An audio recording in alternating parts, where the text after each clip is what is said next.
Ya Hudaya özüň bolgin mehriban, öller boldum aýralygyň elinden.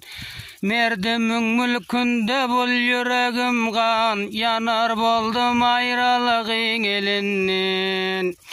Belent dağdan gelýortlaşyp, her gaýtym bir köye galýar üstüşip, bu elleri özüň gördüňmi nasip, yanar boldum aýralygyň elinden.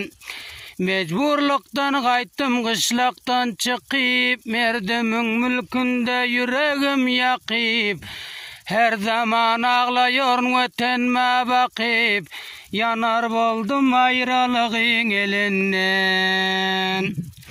Ene atalary wetende taşlap, her zaman aglaýar gözlerim ýaşlap, giýje gündüz halkyň dulunda gyşlap, yanar boldum aýralygyň elinden.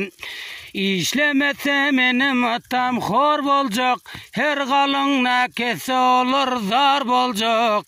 İşleýäsem ýakşy zatlar bar boljak, öler boldum aýralygyň elinden. Wetenimizde zulmü sütem kan boldy, şol sebepden yüregim gan boldy.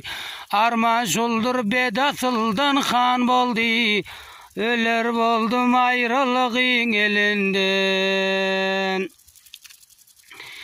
Akça garip gel sözüňi beseyle, gel gayratyň bolsa özüň ras eyle, eliň gelse musapyry dost eyle, yanar boldum bu mülkleriň elinden.